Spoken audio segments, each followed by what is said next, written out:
In this video, we'll take things a bit further and go over how we can make a brick generator with HLSL and start adding some customizable color as well. So we've gone over how to create shapes, how to manipulate our UVs a bit, but now what we're going to do is add a little bit more complexity and start going over how we can start to change color or add different colors into our mixtures of shapes as well. So this is fairly easy to do, and it'll be a little bit of review, but also just adding a little bit more complexity. And we're just going to start off with a custom node. So custom node we're going to create, and we're going to have two inputs. First one being our UVs, so we'll add UV, and then we'll add another input for our grid, which is how much we're going to tile these bricks. So UV will connect to a texture coordinate, and then our grid will connect to a constant 2 vector, because we want to define the tiling in both U and V, or X and Y, in both directions. So 2 values for each one of those directions.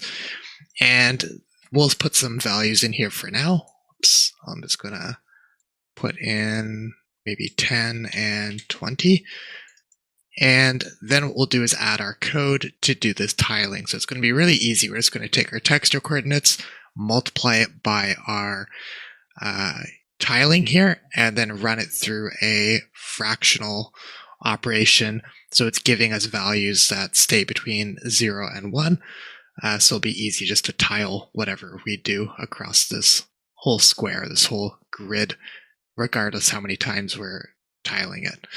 So in our custom node, we're going to add that code. To add that code, I'm just going to type it into Visual Studio Code, since then it will have syntax highlighting and be easier to read. So let's jump into Visual Studio Code here. And what I'm going to do is start blocking that out. So it's a float2. 2 values, we're going to call it text. We're going to make a new float2, and it's going to equal fractional of float2, and we're going to define UV, so our UV coordinates X times grid X, and grid X means the first value here, and grid Y will be the second value. So UVX times grid X, and then UVY times grid dot Y. And that's really it. And then we'll just return that result, return text.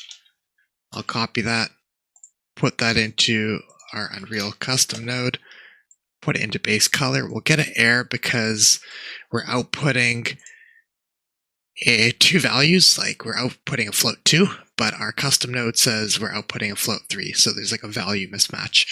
So I'll just change the custom node to output a float2, and then we'll see the result. So there we go, this tiling the UVs, and if I change this to 5 and 5, we can see it all tiles, or 3 and 3, and it all works. So now if this is our UVs, the next thing we have to do is be able to define the size of the brick, whether the brick is like this, or whether the brick is a different shape, like this. We have to be able to somehow produce a shape that matches the shape of our brick that we're going to define. So if we look at this, this is coordinates between 0 and 1, just tiled for all these different tiles here. And, 0.5 would be somewhere like here and here, like right in the center.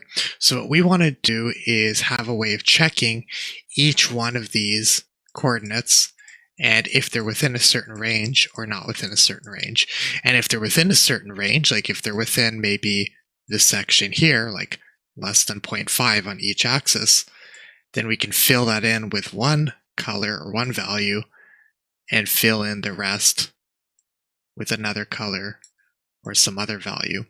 So how can we do that? It's really easy. It's just going to be a simple if statement, or like a comparison. So I'll go back into Visual Studio Code here, and we're going to type that out. And to do that, we're going to add one more control. We're going to add a control for the dimensions of our brick.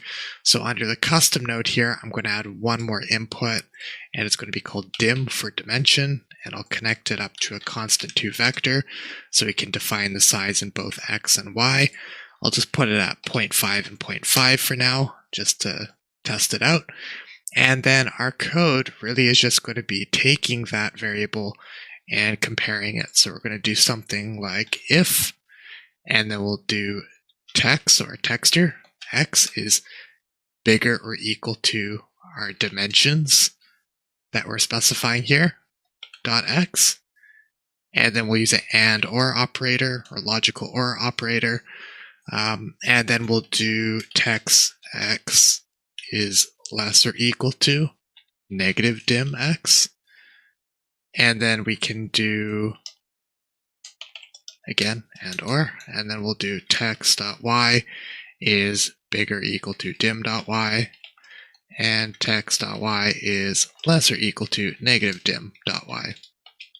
So that pretty much summarizes all the checking we'll do. That'll check all the kind of dimensions of these two values against our UVs. And then if that's true, we're going to return 0.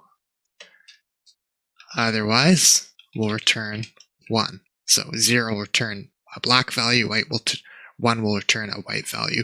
So this will kind of give us our colors for what will be happening. So let's give this a try. We're going to take all this, throw this into our custom node here, and let's see if that works. And it is.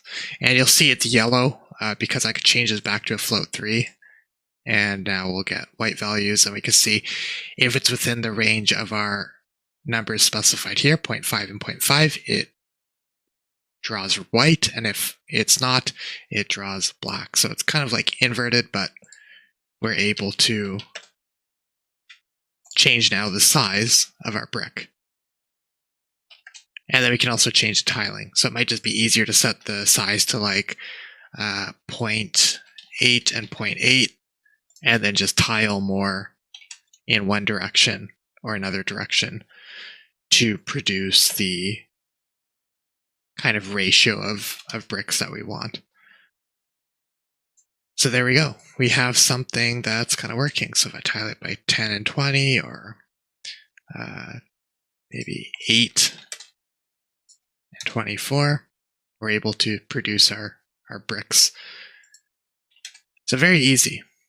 Now we have kind of our pattern made, but how do we get the coloring in here? How can we change this so we have customizable coloring?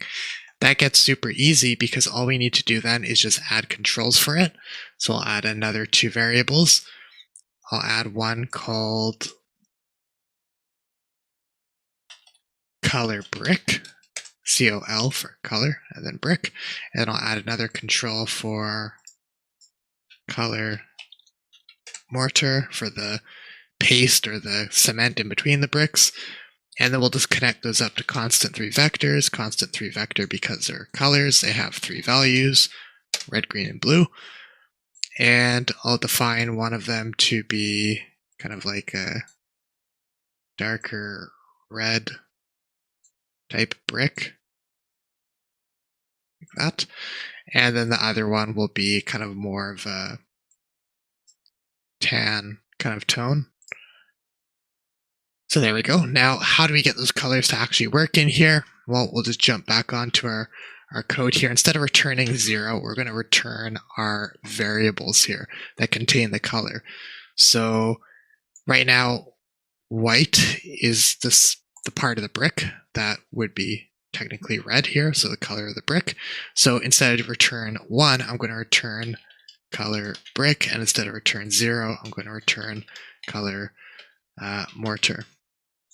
And we'll take this, I'll put this as my code now, hit enter, and there we go. We got our colors working with our bricks.